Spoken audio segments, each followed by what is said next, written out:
بسم اللہ الرحمن الرحیم۔ گمنام ہیرو کے معزز ناظرین، السلام علیکم۔ آئیے چلتے ہیں کہانی کی طرف۔ کیتھرین نے بیزاری سے میری طرف دیکھا اور تھکے تھکے انداز میں تکیے سے ٹیک لگا لی۔ پھر وہ بڑبڑانے کے سے انداز میں بولی، تم نے ٹھیک کہا تھا کہ زندگی کسی موڑ پر تمہارے وجود میں کوئی بوڑھی روح حلول کر گئی تھی۔ ہاں، لیکن اس بوڑھی روح نے مجھے بہت فائدہ پہنچایا ہے۔ مجھے معلوم ہو گیا ہے کہ غلط کیا ہے اور صحیح کیا۔ میں اپنی زندگی کو جھوٹی مسرتوں، جھوٹی کامیابیوں اور جھوٹی تسکین کے پیچھے بھاگنے میں ضائع نہیں کر رہا۔ تم جیسے لوگوں کو ایک نہ ایک دن ضرور احساس ہوتا ہے کہ زندگی وہ نہیں تھی جو تم لوگوں نے گزاری، لیکن اس وقت بہت تاخیر ہو چکی ہوتی ہے۔ پھر میں نے چارلس کی طرف متوجہ ہوتے ہوئے کہا، میں تمہیں انڈین سائنسدانوں کی تیار کردہ دوا کے بارے میں بتا رہا تھا۔ تمہیں تو معلوم ہی ہوگا کہ دنیا بھر میں ایڈز کا علاج دریافت کرنے کے لیے زبردست کوششیں ہو رہی ہیں۔ اگر انڈین سائنسدان یہ اعلان کر دیتے کہ انہوں نے اس مرض کے لیے دوا تیار کر لی ہے تو انہیں اس کو تجارت کے لیے عالمی لیبارٹری میں پیش کرنا پڑتا، جس کے بعد رفتہ رفتہ یہ عام ہوتی۔ اس صورت میں بھی انہیں اور ان کے ملک کو بہت فائدہ پہنچتے، لیکن انہوں نے ان فائدوں کو بعد کے لیے اٹھا رکھا ہے۔ فی الحال وہ اس کی بلیک مارکیٹ سے جو کچھ کما سکتے ہیں وہ کما رہے ہیں۔ وٹامنز کی گولیوں کی جو شیشیاں آپ سامنے رکھی دیکھ رہے ہیں، یہ در حقیقت اسی دوا کی گولیاں ہیں۔ انہیں وٹامنز کی گولیوں کا بحروب دیا گیا ہے اور شیشیوں میں وہی لیبل لگائے گئے ہیں۔ چارلس گویا اب ایک نئے زاویہ نظر سے آنکھیں پھاڑ پھاڑ کر ان شیشیوں کی طرف دیکھ رہا تھا۔ میں نے بات جاری رکھی، انڈین سائنسدان اپنی دانست میں ان گولیوں کی معقول قیمت وصول کر رہے ہیں، لیکن ان کے تصور میں بھی نہیں کہ انہیں مارکیٹ کرنے والے آگے ان کی کیا قیمت وصول کر رہے ہیں۔ یورپ اور امریکہ وغیرہ میں ایڈز کے ایسے دولت مند مریض موجود ہیں جو اس دوا کی ایک خوراک یعنی ایک گولی کے لیے $200 سے $300 تک آسانی سے ادا کر دیں گے۔ ان میں سے ہر شیشی میں تقریباً 250 گولیاں موجود ہیں اور یہ 12 شیشیاں ہیں، یعنی اس وقت تمہارے سامنے $8-10 لاکھ کی رقم موجود ہے۔ دھندا برا نہیں ہے، لیکن میں یہ ضرور کہوں گا کہ انہیں مارکیٹ کرنا ہر ایک کے بس کی بات نہیں ہے۔ چارلس نے تفہیمی انداز میں سر ہلاتے ہوئے دیوار سے ٹیک لگائی۔ ایک لمحے کے توقف سے میں نے کہا، کیتھرین اسی لیے بحری جہاز سے سفر کر رہی تھی کہ ایئرپورٹس پر کسٹم والے زیادہ باریک بین ہوتے ہیں، تاہم اس میں بھی زیادہ خطرہ نہیں تھا۔ اگر کیتھرین کی یہ چھوٹی سی کھیپ مشکوک بھی قرار پاتی، تب بھی زیادہ سے زیادہ بھی ہوتا کہ یہ گولیاں وٹامنز کی ثابت نہ ہوتی، کسی نامعلوم دوائی کی ثابت ہوتی جس کے لیے کیتھرین پر کوئی ذمہ داری عائد نہ ہوتی۔ شیشیوں پر انڈیا کی کسی فارمیسی کا لیبل ہے، شاید اس کا کہیں وجود نہ ہو۔ ان ملکوں میں جعل سازی عام ہے۔ کیتھرین آرام سے کہہ سکتی تھی کہ اسے کسی نے وٹامنز کی جعلی گولیاں دے دی ہیں۔ کم از کم اس پر ہیروین یا کوکین کی اسمگلنگ کا الزام تو نہیں آ سکتا تھا، لیکن ایک قیمتی کھیپ ہاتھوں سے جانے کا خطرہ بہرحال موجود تھا۔ پھر مجھے کچھ یاد آیا اور میں نے مزید کہا، جہاز پر جنتر نامی جو فرسٹ میٹ موجود تھا، اسے بھی ان گولیوں کی بھنک پڑ چکی تھی۔ در حقیقت وہ ان کے چکر میں انڈیا کی متعلقہ لیبارٹری تک بھی جا پہنچا تھا، کیونکہ وہ بھی ایڈز کا مریض تھا اور ابتدائی سٹیج پر تھا۔ نہایت دل برداشتگی کے عالم میں وہ اس کا علاج تلاش کرتا پھر رہا تھا، اور اس دوا کی محض اڑتی سی خبر سن کر اس نے بڑی امیدیں باندھ لی تھیں، لیکن لیبارٹری میں بیٹھے ہوئے گرگے ہر ایرے گیرے کو دوا نہیں دے سکتے تھے۔ اس کے علاوہ اپنے خاص آدمیوں کو گو کہ وہ گولیاں سستے داموں دے رہے تھے، لیکن جنتر وہ کم قیمت بھی افورڈ نہیں کر سکتا تھا۔ اپنی بد عادت کی بنا پر وہ ایک کلاش آدمی تھا۔ اس میں مجرمانہ رجحانات بھی موجود تھے۔ اسے یہ اندازہ ضرور ہو گیا تھا کہ کیتھرین اس دوا کی کھیپ لے کر روانہ ہو رہی تھی۔ وہ اس کے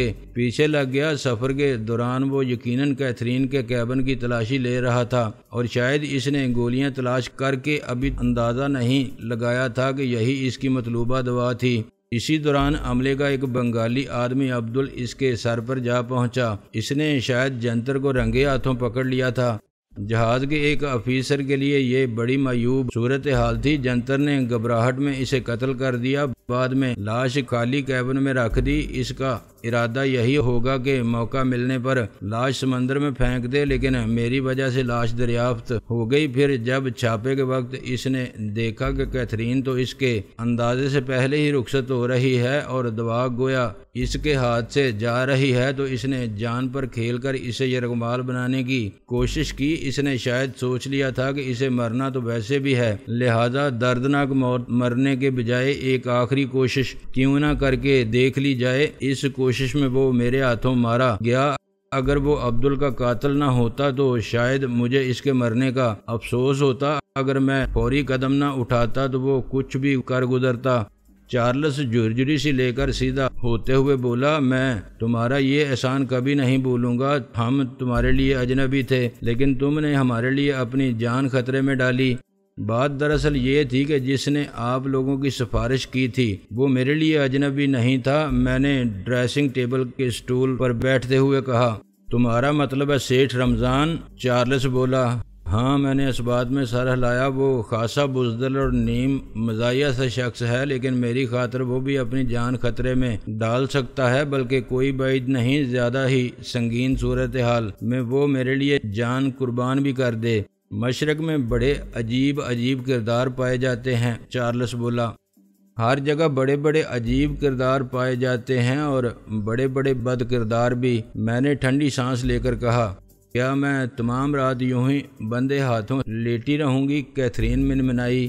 یہ کم از کم ہاتھ کڑی پہن کر کسی پولیس اسٹیشن کے تفتیشی کمرے میں بیٹھنے سے تو بہتر ہے۔ میں نے کہا، میں نے کیا کیا ہے؟ وہ پولیس مجھے پکڑنے کی جرت کرتی؟ وہ خونخوار بلی کی طرح گرائی۔ یکدم ہی اس کا لہجہ بدل گیا۔ میرا دل کہتا ہے کہ اگر تم کسی چکر میں پولیس کے ہتھے چڑھ گئیں تو تمہارا ماضی تمہارے لیے مصیبت بن جائے گا۔ میں نے گہری سنجیدگی سے کہا، میرا خیال ہے کہ تمہاری شہرت اب اس مقام پر آ رہی ہے کہ جس جہاز پر تم سفر کرو گی اس پر چھاپے پڑنے لگیں گے، اور جلد ہی شاید وہ مقام بھی آ جائے کہ تمہارے باپ کا بین الاقوامی اثر و رسوخ بھی تمہارے کسی کام نہ آ سکے، کیونکہ تمام ترقی یافتہ ممالک میں منشیات کے سلسلے میں پالیسیاں روز بروز سخت سے سخت ہوتی جا رہی ہیں۔ خصوصاً امریکہ کا تو حال تمہیں معلوم ہی ہے کہ کس طرح وہ دوسرے ملکوں میں جا جا کر منشیات کے خلاف لڑ رہا ہے۔ اس کی وجہ یہ نہیں ہے کہ اس کے دل میں ان ملکوں کی محبت جوش مارنے لگی ہے، بلکہ ظاہر ہے وجہ صرف یہی ہے کہ اس سیلاب نے اس کا اپنا برا حال کر دیا ہے۔ اس کے باقی سماجی مسائل تو اپنی جگہ ہیں، لیکن اس مسئلے نے اسے سب سے زیادہ بدحواس کیا ہوا ہے۔ خیر، میں بھی کتنا بے وقوف ہوں جو تمہیں یہ باتیں بتا رہا ہوں۔ یہ باتیں تو تم مجھ سے بہتر جانتی ہوگی، لیکن میری سمجھ میں بھی بات نہیں آتی کہ انسان ان سب باتوں کا علم رکھتے ہوئے بھی تباہی کے راستوں پر کیوں چلتا رہتا ہے۔ چارلس بولا، ہر انسان کو یہ امید رہتی ہے کہ باقی سب لوگ تو فلاں وجہ سے پکڑے گئے، لیکن میں نے چونکہ فلاں بندوبست کیا ہوا ہے اس لیے میں نہیں پکڑا جاؤں گا۔ کیتھرین خاموش تھی۔ میں یقین سے نہیں کہہ سکتا تھا کہ وہ ہماری باتیں بھی سن رہی تھی یا نہیں۔ نصیحتوں میں سب سے بڑی خرابی یہی ہوتی ہے کہ انسان انہیں ہزاروں مرتبہ سن چکا ہے۔ میں تو کچھ بھی نہیں کرنا چاہتا۔ مجھے جو کچھ معلوم ہو سکا وہ میں نے آپ کو بتا دیا۔ آپ کی بیٹی کی جو مدد میں کر سکتا تھا وہ میں نے کر دی۔ جس نقصان سے اسے بچا سکتا تھا بچا دیا۔ اب آپ جانے۔ اور آپ کی بیٹی؟ میں نے بے نیازی سے کہا، یعنی تم پولیس کو میرے بارے میں مطلع نہیں کرو گے؟ کیتھرین نے گویا یکدم خوش ہوتے ہوئے پوچھا، تمہارے بارے میں کیا کیا جائے یہ فیصلہ کرنا تمہارے باپ کا کام ہے۔ میں ایک اجنبی ملک میں ہوں، میں پرائے پھڈوں میں ٹانگ اڑانا نہیں چاہتا۔ سچی بات تو یہ ہے کہ میں خود اس وقت تمہارے باپ کی وجہ سے پولیس اور امیگریشن والوں کے ہتھے چڑھنے سے بچا ہوا ہوں۔ زیادہ خدائی فوجدار بننا میں افورڈ نہیں کر سکتا۔ میں نے صاف گوئی اور دیانتداری سے جواب دیا، تم میری اس کھیپ پر بھی قبضہ کرنے کی کوشش نہیں کرو گے؟ کیتھرین نے گردن گھما کر آنکھوں سے شیشوں کی طرف اشارہ کیا۔ مجھے کیا پڑی ہے ان پر قبضہ کرنے کی؟ میں نے قدرے حیرت سے کہا، مجھے ان سے کوئی دلچسپی نہیں۔ کیتھرین نے گہری سانس لی۔ اس کے چہرے پر طمانینت پھیل گئی۔ اب مجھے اندازہ ہوا کہ وہ میرے بارے میں اتنی بپھری ہوئی کیوں تھی۔ وہ میری طرف سے نہ جانے کیسے کیسے بے بنیاد اندیشوں میں الجھی ہوئی تھی۔ قصور اس کا بھی نہیں تھا، اس نے ایسی سوسائٹی میں پرورش پائی تھی جہاں مادی فائدے ہی سب کچھ تھے۔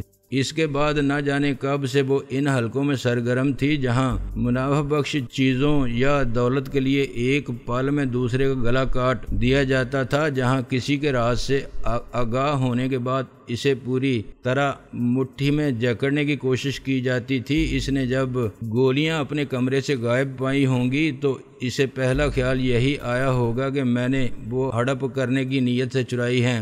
اگر تم میرے بارے میں پولیس کو بھی مطلع کرنا نہیں چاہتے اور ان شیشیوں پر بھی قبضہ نہیں کرنا چاہتے تو تم نے مجھے باندھ کر کیوں بٹھایا ہوا ہے؟ کیتھرین نے قدرے حیرت سے پوچھا۔ دینگا مشتی سے بچنے کے لیے میں نے سادگی سے جواب دیا۔ میں تمہارے وجود میں ٹوٹ پھوٹ دیکھنا نہیں چاہتا تھا، میں نے تو جہاز پر تمہیں ٹوٹ پھوٹ سے بچایا تھا۔ اگر مجھے پتا ہوتا کہ تم نے صرف پاپا کے سامنے شرلاک ہومز بننے اور ڈرامے و نصیحت سے بھرپور تقریر کرنے کے لیے شیشیاں غائب کی ہیں تو میں مار داڑ کی کوشش نہ کرتی اور سعادت مندی سے آ کر بیٹھ جاتی، بلکہ پاپا کو بھی پہلے ہی بلا لاتی اور دست بستہ تم سے دھیرے دھیرے وہی درخواست کرتی کہ شیشیاں واپس دے دو۔ اب اس کے چہرے پر دھیرے دھیرے وہی مسکراہٹ واپس آ رہی تھی جو اسے بہت دلکش بناتی تھی۔ میں نے چارلس کی طرف متوجہ ہوتے ہوئے کہا، معذرت کے ساتھ کہوں گا کہ آپ کی بیٹی سدھرنے والی چیز نہیں ہے، آپ اسے مزید سمجھانے کی کوشش میں وقت ضائع مت کیجیے گا۔ اب آپ دونوں آرام سے جا کر سو جائیں، میں بھی چند گھنٹے اس آرام دہ بستر پر نیند کے مزے لینا چاہتا ہوں، باقی باتیں کل ہوں گی۔ چارلس ایک ٹھنڈی سانس لے کر اٹھ کھڑا ہوا۔ میں نے کیتھرین کے ہاتھ کھول دیے، وہ کلائیاں سہلاتے ہوئے میری طرف دیکھ کر بھرپور انداز میں مسکرائی، باپ کی موجودگی کی پرواہ کیے بغیر انگلی سے میرا رخسار چھوتے ہوئے مخمور سے لہجے میں بولی، یو آر سو کیوٹ۔ پھر جب اسے کچھ یاد آ گیا کنپٹی سہلاتے ہوئے بولی، لیکن تم نے ہاتھ بہت سخت مارا تھا، میں تمہیں معاف نہیں کروں گی۔ سخت مارا ہوتا تو تمہاری کھوپڑی چٹک چکی ہوتی اور اس وقت تم یوں نہ چہک رہی ہوتی، میں نے سنجیدگی سے جواب دیا۔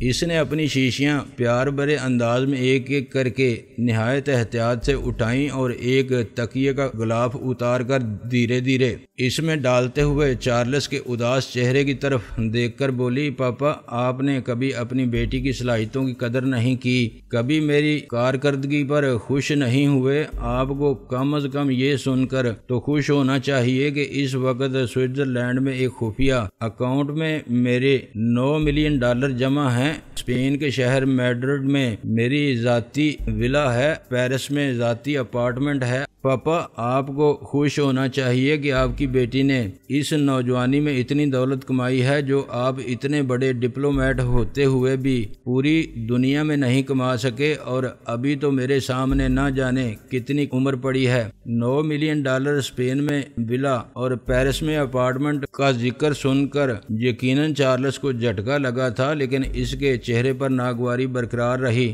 کیتھرین بات جاری رکھتے ہوئے بولی، اگر آپ مجھ سے نفرت کرنا، مجھے ہر وقت نصیحتیں کرنا چھوڑ دیں تو آپ بھی اس دولت سے لطف اندوز ہو سکتے ہیں۔ میں لعنت بھیجتا ہوں ایسی گندی دولت پر، ڈرگ منی پر۔ چارلس تیزی سے بولا، اور جہاں تک لطف اندوز ہونے کا سوال ہے تو تم اس دولت سے کتنا لطف اندوز ہو رہی ہو؟ دولت تو بینکوں میں پڑی ہے نا، تم تو محض چند کپڑے اٹھائے ادھر سے ادھر خانہ بدوشوں کی طرح پھر رہی ہو۔ یہ کام تو تم میرے وسائل سے بھی کر سکتی تھیں۔ رہنے کے لیے بھی ہمارے پاس لندن میں طویل و عریض حویلی نما آبائی مکان ہے۔ کیتھرین نے میری طرف دیکھ کر یوں مترنم لیکن احتجاجیہ سا کہکہا لگایا جیسے کہہ رہی ہو، اس خبتی بڈھے کی سمجھ میں میری بات نہیں آئے گی۔ چارلس بولا، ایسے ہی کسی سفر کے دوران تم کسی ایئرپورٹ یا بندرگاہ پر زندہ کے بجائے مردہ حالت میں اترو گی اور تمہاری ساری دولت خفیہ اکاؤنٹ میں پڑی رہ جائے گی۔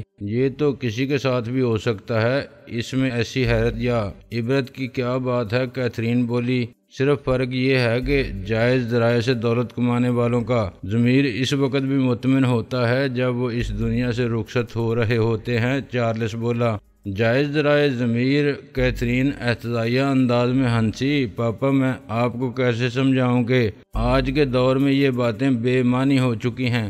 تم جیسے لوگوں کے لیے یہ باتیں ہر دور میں بے معنی رہی ہیں۔ چارلس شکست خوردہ سے انداز میں گہری سانس لے کر بولا، وہ لوگ ہی دوسرے ہوتے ہیں جن کے لیے یہ باتیں ہمیشہ سے بامعنی تھیں اور ہمیشہ بامعنی رہیں گی۔ چلو آؤ اپنے اپنے کمرے میں چلیں، تمہارا ضمیر تو سو رہا ہے، اب تم بھی سو جاؤ۔ کیتھرین نے بڑی ادا سے مسکرا کر 3 انگلیاں ہلا کر مجھے گڈ نائٹ کہا اور باپ کے ساتھ رخصت ہو گئی۔ میں نے لائٹ بجھائی اور دم سے بستر پر گر گیا۔ مجھے یوں لگا جیسے میرے ذہن میں بھی کسی نے کوئی سوئچ آف کر دیا تھا۔ میں جلد ہی دنیا و مافیا سے بے خبر ہو گیا۔